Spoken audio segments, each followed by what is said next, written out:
We want to teach our children to negotiate their emotions, and what better way to do that than by looking to Scripture? And that's what we'll be doing today here on Family Life's Inside Out, where we look at how God transforms His people from the inside out. I'm Martha Manikas Foster, and my guest today is author Courtney Reissig, author of the recent Gospel Coalition article, Use the Psalms to Teach Kids About Feelings. Welcome back, Courtney, to Inside Out. Thank you for having me. The last time we talked was 2012. I'm so glad to have you back. You know, we all want our children to be able to weather difficulties. That's pretty universal. We want them to bounce back from hardship in a healthy way. We want them to grow to be resilient.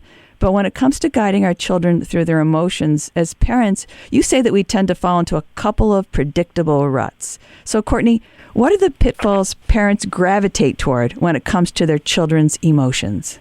Yeah, I think there's two kind of common pitfalls that we fall into as parents when it comes to navigating their emotions. I think one of the things that we see often, especially in our modern parenting age, is that we want to protect them from hard things, which is a natural impulse as parents. We naturally want to shield and guard and protect our children because God created us to protect them. God protects us, and so we image Him in protecting them. Mm-hmm. We love them so deeply that we don't want them to experience hard things.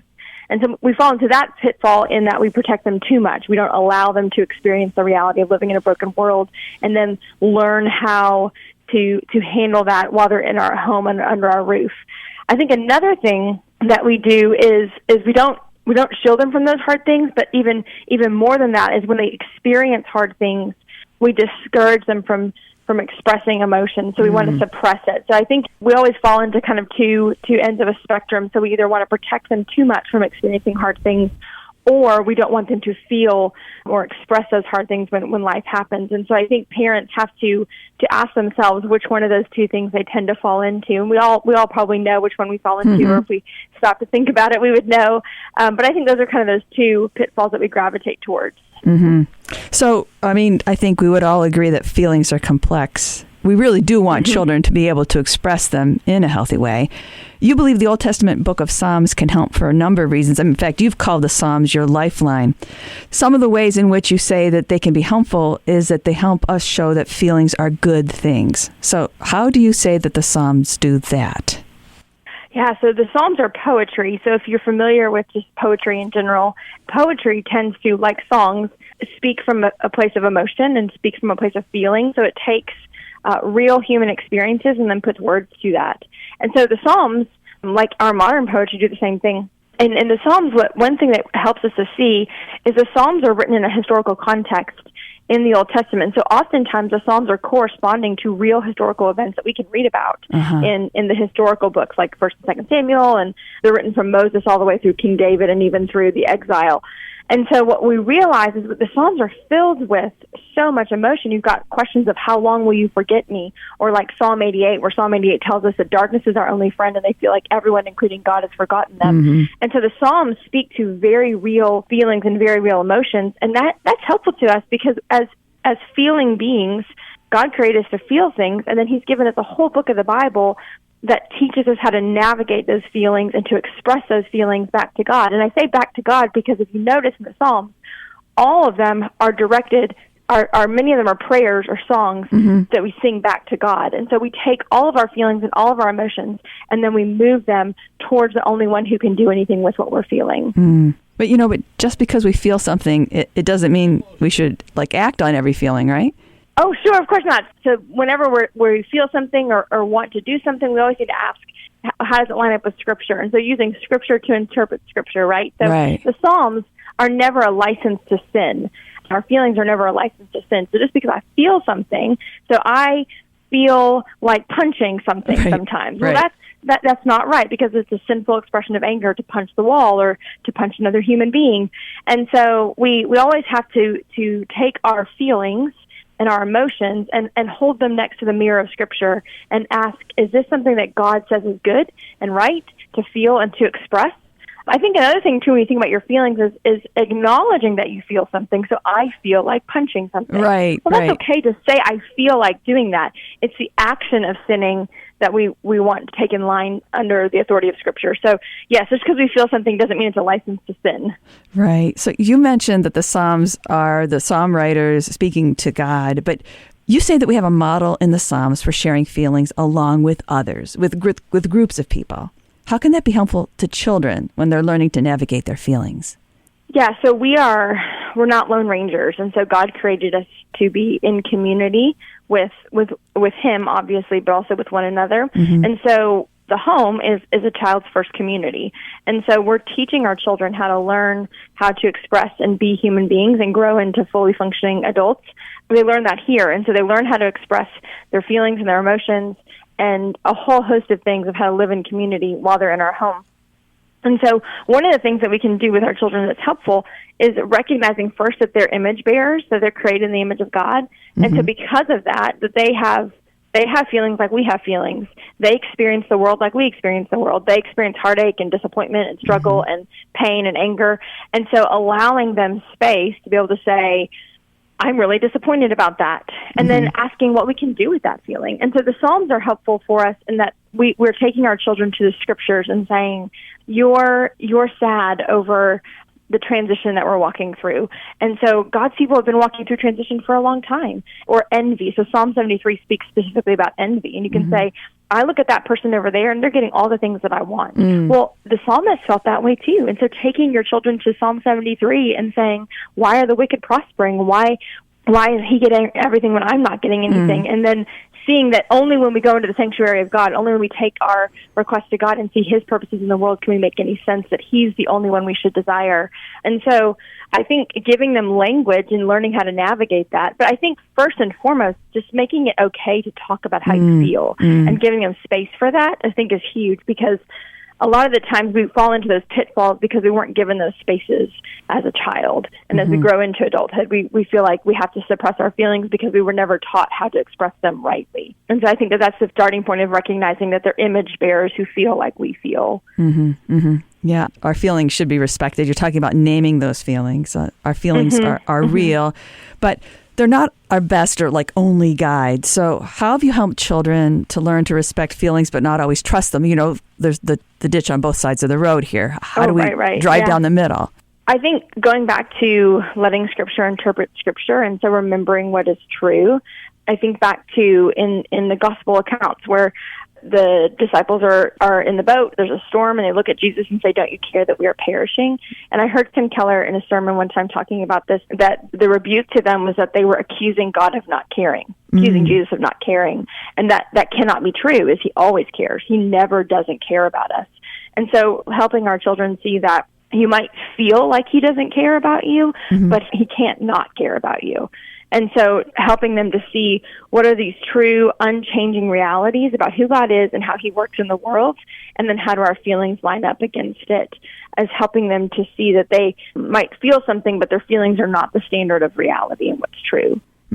So we're saying it's okay to have feelings, of course, and then to name those feelings and get familiar with what the names of these are. And then there's not shame in having those feelings, but let's look at what's really real, what's really true, and put those together, that God continues to care even when we feel lonely or abandoned, and bring comfort to our children or help them to find comfort in the fact that God, while he appears silent, continues to be our companion.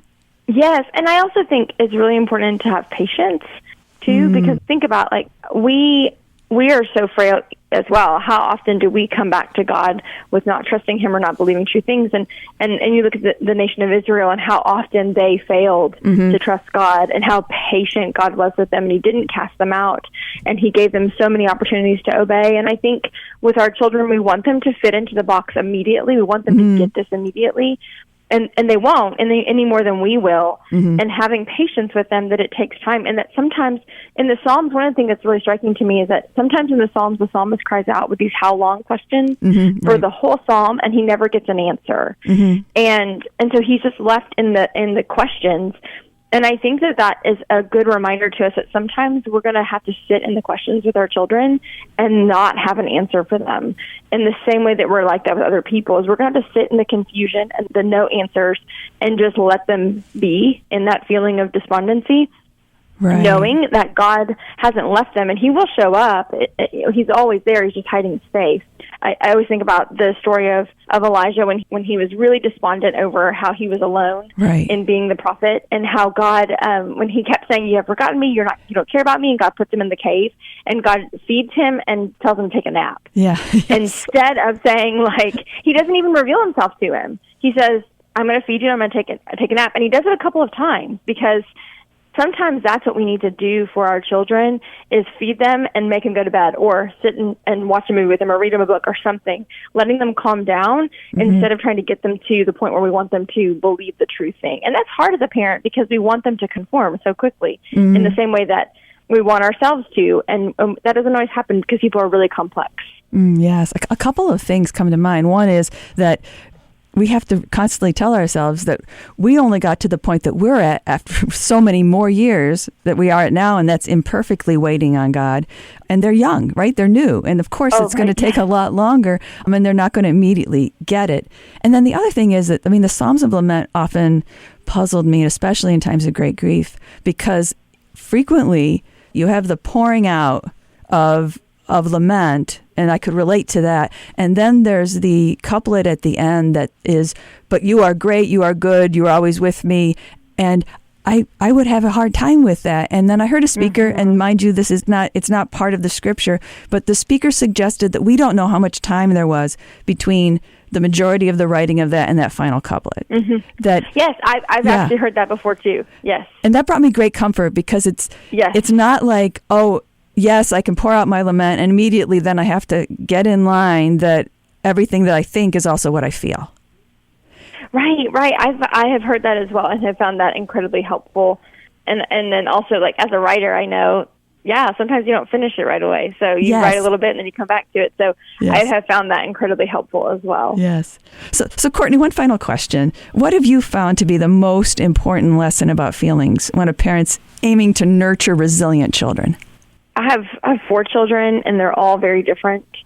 And I think it's really important to understand and try to figure out who they are as human beings, and not to try to fit them in a box. My kids are all really close in age, and so I have a tendency to want to treat them like a herd. And so I have a tendency to want to treat them all the same, and that we all just kind of respond the same and do the same thing, and they all fall in line the same. And as they've gotten older, I've been convicted that I need to give them freedom to be who they are, and that everyone responds and experiences the world and experiences suffering differently.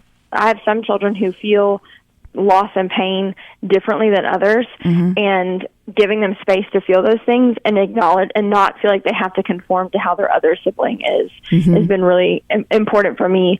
And so I think I want them to feel known for who they are and not who I want them to be. Yes. And that's messier for you, right? I mean, if you're just doing time management, right? Everybody's going to do the same thing, and I'm going to have the one solution. But this individualized parenting, which is what we're called to, it is going to be messier, right? But it honors them individually. Yes, yeah, absolutely. Right. It is, and it takes so much more time and so much more work. But I think I hope to pay off for it. Time will tell. Well, blessings on you as a parent, as you do that individualized work, and on your writing. Thank you so much, Courtney. Thanks for what you do to share with the rest of us, and for joining me here today on Inside Out. Thanks for having me. My guest has been Courtney Reissig. Learn about Courtney and her book, Teach Me to Feel, by going to CourtneyReissig.substack.com. That's Courtney Reissig, CourtneyReissig, altogether, .substack.com. I'm Martha Manikas Foster with Inside Out on Family Life.